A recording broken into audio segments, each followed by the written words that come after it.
안녕하세요. 뉴스반장입니다.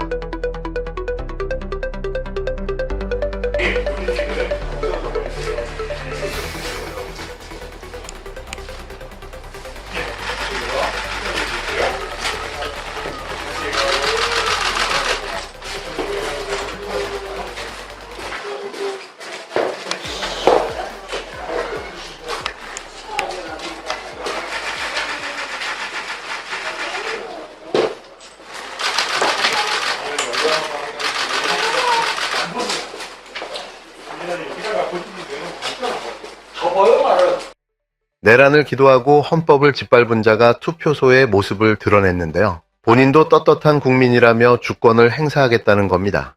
물론 국민 누구에게나 투표할 권리는 보장돼 있는데요. 이 부부에게만은 도저히 납득되지 않아 분노가 치밀어 오릅니다.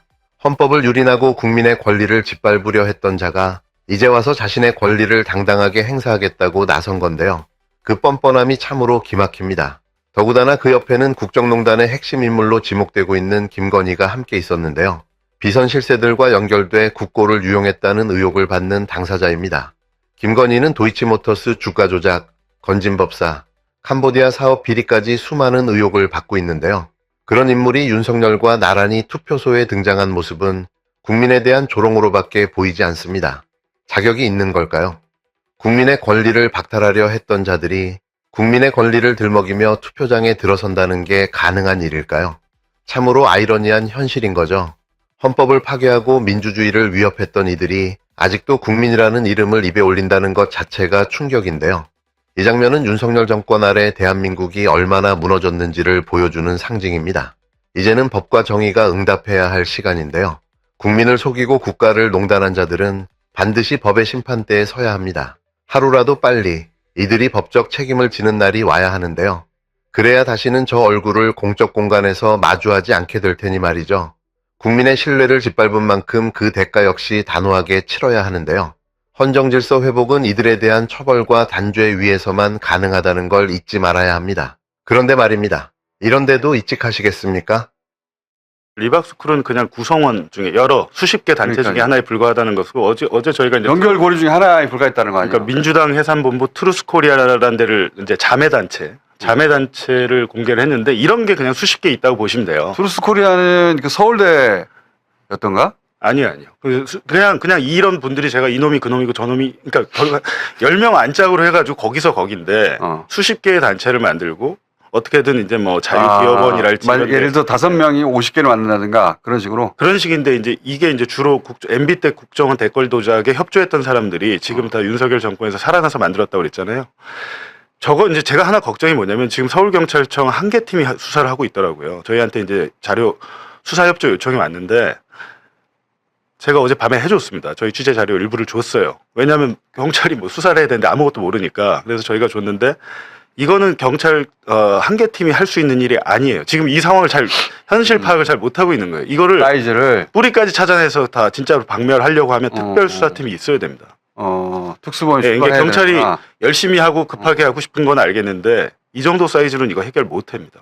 예. 근데 이제 당장 지금 그 삭제하고 지우고 있는 증거라도 빨리 잡아두려고 그렇죠. 하는 것 같은데. 근데 그런 것들에 대해서 어떤 단체가 뭔지를 계보와 역사가 있는데 경찰이 그걸 어떻게 압니까? 근데 그래서 저희가 이제 그걸 좀 최대한 알려주겠지만 한 개 팀으로는 진짜 역부족이다라는 것이고 하나 더 말씀드리면 어제 이제 밤에 리포트를 내려다가 한 15% 정도 확인이 부족해서 내지는 않았는데 오늘 아침에 확인이 됐습니다. 그래서 저희가 한 내일이나 모레쯤 또 공개를 할 텐데 오늘 또 대선 당일이라 오늘은 저희가 보도를 하지 않으려고 하는데 하나 말씀드리면 2023년 10월에 김문수 본인이 경사노위 위원장 할 때 손효숙 대표를 직접 만나서 리박스쿨에 직접 만나서 인사동 식당에서 만나서 이런저런 얘기를 했는데 그 동석자들이 나왔어요 지금. 근데 경사노위 위원장 본인의 카드로 밥값을 계산했더군요. 그러니까 그날 날짜가 특정이 되고 시간이 다 특정이 됩니다. 만난 사람도 특정이 되는데 하나 문제가 뭐냐면 그냥 뭐 만나서 밥 먹을 수는 있잖아요. 근데 본인은 지금 손현숙 대표를 안다 모른다 그조차 얘기 안 하고 있잖아요. 모를 수는 없는 거죠. 밥까지 같이 먹었으니까. 더구나 이제 그 자리에서 했던 말이 좀 문제가 될 것 같아요. 보도가 나가면. 경사노위 위원장이 뭐 하는 데입니까? 노사하고. 예, 노사 합의를 잘 내서 이렇게 어떤 갈등을 주로 해결하고 뭐 이런 위치잖아요. 그게 아닙니다. 본인이 그 자리에 있으면서 어용 노조를 만들려고 하고 다닌 것 같아요. 왜냐하면 그 참석자분이 노조하시는 분인데, 예. 그러니까 굉장히 부적절한 발언을 그 자리에서 하셨는데 어찌됐든 지금에 와서는 모른다는 거짓말이다. 그러니까 모른다라고 얘기 안 하고 있잖아요. 윤석열 정권에서 벌어진 믿기 힘든 일들이 추가로 드러나며 매 순간 전 국민을 충격의 도가니로 몰아넣고 있는데요. 이들이 정권을 잡으려 했던 이유가 결국 영구 독재 집권을 위한 것이었다는 사실만 다시 확인되고 있습니다. 그래서 계엄을 선포하고 군대로 나라를 지배하려 했던 건데요. 이 모든 일들은 철저히 조직적으로 벌어진 내란 행위였던 겁니다. 내란은 단지 군대 동원에만 국한된 게 아니었는데요. 심리전, 세뇌교육, 여론조작까지 총동원된 종합적 내란이었습니다. 리박스쿨과 늘봄교육의 충격적인 실체가 드러난 데 이어 또 다른 댓글 공작팀의 존재도 계속 밝혀지고 있는데요. 이들 단체가 점조직처럼 퍼져 있어 실제로 얼마나 많은지조차 파악이 어려운 상황입니다. 자손군, 그러니까 자유손가락 군대를 리박스쿨과 함께 공동 운영한 단체가 바로 트루스 코리아인데요. 이름만 들으면 무슨 애국운동이라도 하는 줄 알겠지만 실제로는 민주당 해산을 외치며 전국에 현수막을 걸고 네이버 댓글창을 점령하던 조직적 선동부대였습니다. 트루스 코리아는 민주당 해산 국민운동본부라는 또 다른 간판도 내걸고 활동했는데요. 이들이 내세운 활동이 가관입니다. 민주당 해산 1000만 서명운동, 사이버전사 10만 양성, 부정선거 독후감 이벤트, 좌경화된 여성회복운동이라는 명분으로 맘카페까지 파고들었는데요. 심지어는 중공 침략과 국회 해산을 운운하며 국민 불안을 자극했습니다. 이런 단체가 네이버 카페를 근거지로 활개를 쳤다는 것 자체가 충격적인데요. 더 황당한 건 이들의 댓글 조작 시스템입니다. 트루스 코리아는 매달 댓글을 많이 단 회원에게 100만 원씩 포상금을 지급했는데요. 단순 참여가 아니라 대가를 주고 댓글 부대를 운영한 셈인 거죠. 부정선거 음모론 책이나 이승만 미화영화의 리뷰를 남기면 또 100만 원을 줬는데요. 서울 거주 35세 미만 청년들을 대상으로 리더를 모집해 우파 언론 구독권을 나눠주며 조직적으로 길러냈습니다.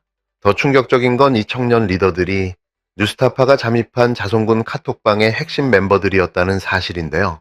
이들이 작성한 댓글을 보면 입이 다물어지지 않습니다. 파도 미담만 나오는 김문수, 까도 범죄만 나오는 이재명이라거나 63대선은 부정선거라는 문구까지 등장했는데요. 정과 오범이 하는 건 다 망한다는 식의 혐오 발언까지 퍼뜨리며 이미 가짜뉴스를 넘어서 증오와 분열을 노골적으로 유포하고 있습니다. 작전은 더 치밀했는데요. 네이버 기사에 댓글을 단 뒤 그 링크를 카페에 공유하면 다른 회원들이 추천을 누르고 대댓글을 달도록 지시했습니다. 그야말로 댓글 농장이었는데요. 댓글 실적에 따라 1등은 30만원, 2등은 20만원, 그 이하도 3만원씩 지급하며 한 달간 활동 결과를 공개했고 애국의 힘을 보태라며 선동 문구까지 덧붙였습니다. 더 기가 막힌 건 이들이 스마트폰을 잘 다루지 못하는 중장년층까지 포섭했다는 점인데요.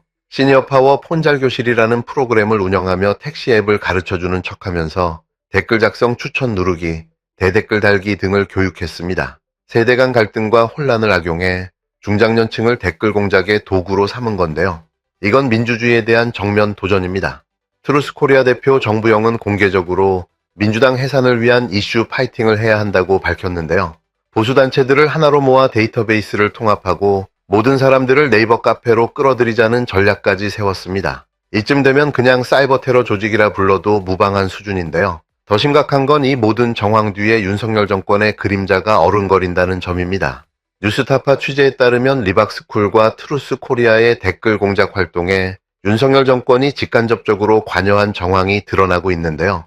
만약 이게 사실이라면 단순한 여론 조작이 아닌 겁니다. 국가 권력이 국민을 상대로 심리전을 벌인 명백한 민주주의 파괴 행위인데요.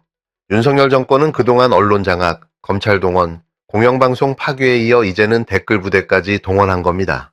박근혜 정권 시절 국정원의 댓글 조작이 탄핵 사유가 됐던 것처럼 지금 벌어지고 있는 일은 그보다 훨씬 교묘하고 대담한데요. 돈을 뿌려가며 여론을 인위적으로 조작하고 가짜뉴스로 국민의 판단을 흐리려 한 책임은 반드시 특검과 국정조사를 통해 낱낱이 파헤쳐야 합니다. 이런 조직적 댓글 공작, 여론 조작, 정치 선동을 방치한다면 대한민국의 민주주의는 다시 암흑기로 회귀할 수밖에 없는데요. 지금 필요한 건 한 줌 권력의 자유손가락 군대가 아니라 국민의 진짜 목소리입니다. 이제 진짜 국민이 나설 때인데요. 가짜뉴스로 나라를 구하겠다며 댓글질에 몰두한 세력을 반드시 역사의 법정에 세워야 합니다. 민주주의는 댓글로 지켜지는 것이 아니라 깨어있는 시민의 눈으로 지켜지는 건데요. 내일부터 바로 출범하게 되는 국민주권정부에서 이런 일들이 모두 다 해결되길 바라봅니다. 안녕하세요. 오늘 저희와 함께 들여다볼 자료들은요. 최근 한국 사회에서 좀 심상치 않은 의혹들을 다루고 있습니다. 네, 맞습니다. 이게 뭐 과거 헌법 질서 논란부터 시작해서요. 그렇죠. 거기에다 이제 조직적인 여론 조작 가능성까지 이게 복잡하게 얽혀 있는데 저희가 하나씩 좀 풀어보면서 그 핵심에 다가가 보려고 합니다. 네, 정보가 워낙 많으니까요. 맞아요. 당신이 이 정보의 흐름 속에서 길을 잃지 않도록 저희가 중요한 맥락, 또 사실들을 명확히 짚어드릴게요. 자, 바로 시작해볼까요? 네, 우선 자료들을 보면요. 특정 정치 지도자, 그리고 그 배우자 이야기가 다시 나옵니다. 네, 그렇죠. 과거에 뭐 헌법 질서를 흔들었다 이런 비판도 있었고, 네, 현재도 소위 국정농단 의혹, 그러니까 국정 운영에 부당하게 개입했다, 이런 의혹하고 또 도이치모터스 주가 조작 같은 여러 문제의 중심에 있다는 지적이 계속 나오고 있죠. 맞습니다. 그런 과거의 논란들이 현재 제기되는 다른 의혹들과 어떻게 연결되는지 그 배경을 좀 이해하는 게 중요할 것 같아요. 네, 바로 그 배경 속에서 여러 단체들이 좀 조직적으로 움직였다, 이런 정황이 포착됐다는 내용이 눈에 띕니다. 네, 그 단체들 이름이 좀 나오죠? 리박스쿨, 트루스코리아, 또 자손군, 자유손가락 군대라고 하던데 이런 이름들이 등장하는데요. 이게 그냥 각자 목소리를 낸 게 아니라 서로 뭔가 연결돼서 움직였을 수 있다, 이런 건가요? 네, 그 연결 가능성, 그게 이제 중요한 포인트 같습니다. 이 단체들이 그냥 따로따로가 아니라 뭐랄까 하나의 네트워크처럼 움직였을 수 있다는 거죠. 네트워크요. 네, 예를 들어서 트루스 코리아, 여기는 민주당 해산 국민운동본부 이런 이름으로도 활동을 했대요. 이름까지 바꿔가면서. 그렇죠. 그러면서 전국적으로 현수막을 건다거나 특정 정당 해산을 위해서 뭐 1,000만 명 서명 운동을 벌인다거나 1,000만 명이요? 네, 심지어 사이버 전사 10만 명 양성 뭐 이런 상당히 구체적이고 좀 야심찬 목표를 내걸었다고 자료에 나와 있습니다. 와, 심지어 뭐 좌경화된 여성들을 바로잡는다. 이런 명분으로 소위 맘카페 침투 시도 이런 내용도 있고요. 상당히 조직적이고 계획도 아주 구체적으로 보이는데요.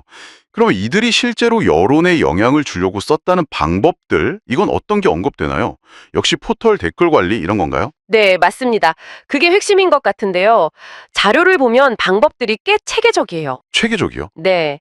그 댓글 활동 실적, 이걸 따져서 금전적 보상을 해줬다는 거예요. 월 최대 100만 원까지 실적 따라서 다르게 지급하고요. 댓글 쓰면 돈을 준다. 최대 100만 원까지요? 네. 그리고 뭐 부정선거 음모론이나 특정 인물 좀 좋게 평가하는 책, 영화 리뷰 이런 걸 쓰면 또 추가 보상을 제한했다는 내용도 나옵니다. 특정 주제로 리뷰까지. 그렇죠. 특히 이제 젊은 세대는 또 다르게 접근한 것 같아요. 서울 사는 35세 미만 청년들, 이 사람들을 리더로 모집해서 우파 성향 언론 구독권을 제공했다. 뭐 이런 식으로요. 세대별로 접근법도 달랐군요. 젊은 세대뿐 아니라 그럼 다른 연령대도 공략하려 했나요? 그렇습니다.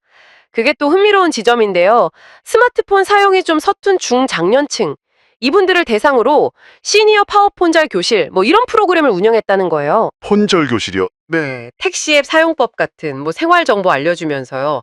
자연스럽게 댓글 작성, 좋아요 누르기, 댓글 달기 이런 여론 조작 기술을 가르쳤다는 거죠. 와, 생활정보 배우러 갔다가 댓글 부대가 되는 건가요? 뭐 그런 의심을 할 수밖에 없죠. 댓글 실적 순위까지 매겨서 포상금 주고 애국의 힘을 보태라 이런 식으로 독려했다는 내용을 보면 이게 그냥 자발적인 참여라고 보기는 좀 어렵지 않나 그런 생각이 들죠. 정말 조직적인 동원 활동으로 의심될 만한 정황이네요. 그런데 이런 활동들 뒤에 혹시 정부 쪽 개입이 있었던 거 아니냐, 이런 의혹도 있다고요? 네. 바로 그 지점이 굉장히 심각하게 제기되는 부분입니다. 당시 김문수 경제사회노동위원회, 줄여서 경사노위 위원장이요. 이분이 트로스코리아 손효숙 대표랑 만찬을 가졌다는 거예요. 만찬이요? 네. 근데 그 비용이 공적 카드, 그러니까 세금으로 결제되었다는 구체적인 정황이 나온 거죠. 공적 카드로요? 네. 근데 만남 자체보다 그 자리에서 오간 대화 내용이 더 문제라는 거죠. 맞습니다. 바로 그 대화 내용이 민주주의의 근간을 흔들 수 있는 문제라는 지적이 나옵니다. 만약에 국가 권력이 조직적으로 여론 형성에 개입했다면 이건 뭐 단순한 정치 공방 차원을 훨씬 넘어서는 거죠. 그렇죠. 어떤 대화가 오갔길래요. 자료에 따르면요, 김문수 당시 위원장이 그 자리에서 노사관계를 중립적으로 조정해야 할 위치잖아요. 경사노위 위원장이면. 그렇죠? 근데 그런 역할에서 벗어나서 소위 어용노조, 그러니까 정부나 기업의 좀 우호적인 노조 설립을 부추기는 듯한 발언을 했다는 증언까지 나오고 있습니다. 와, 경사노위 위원장이 직접요? 네, 그래서 현재 경찰 일부 팀에서 수사를 하고 있다고는 하는데요. 사안이 워낙 심각하니까 이거 그냥 넘어갈 게 아니다. 좀 더 강력한 특별수사팀을 꾸려야 한다. 이런 주장이 나오는 배경이 되는 겁니다. 네, 그래서 자료들도 결국 이 모든 의혹에 대해서 철저하게 진상을 밝히고 책임자를 처벌해야 한다. 이렇게 강력하게 요구하고 있는 거군요. 맞습니다. 특별검사, 그러니까 특검이나 국회 국정조사를 통해서 사실관계를 아주 투명하게 밝혀야 한다. 이런 목소리가 높습니다. 하긴 과거에도 뭐 국정원 댓글 사건 같은 게 있었지만 이게 만약 사실이라면 더 교묘하게 국가 권력이 여론을 왜곡하려 한 걸 수도 있으니까요. 그 책임을 묻는 건 당연하겠죠. 네. 오늘 저희가 살펴본 자료들은요, 우리 사회의 이 공론장이라는 것이 얼마나 외부의 조직적인 시도에 취약할 수 있는지, 그리고 그 배우에 대한 의혹이 얼마나 심각한 수준까지 갈 수 있는지를 좀 잘 보여주는 것 같습니다. 그렇죠. 정보가 정말 넘쳐나는 시대인데 네. 우리가 매일 접하는 수많은 의견들 속에서 이게 진짜 여론인지 아니면 누군가에 의해 만들어진 건지 이걸 구별하는 능력이 점점 더 중요해지고 있는 것 같아요. 네. 마지막으로 한번 생각해 볼 질문인데요. 만약 이러한 조직적인 여론 형성 시도가 사실로 밝혀진다면 당신은 이것이 우리 사회의 근간인 신뢰 그리고 건강한 토론 문화에 궁극적으로 어떤 영향을 미친다고 생각하시나요? 한번 깊이 곱씹어 볼 만한 질문인 것 같습니다.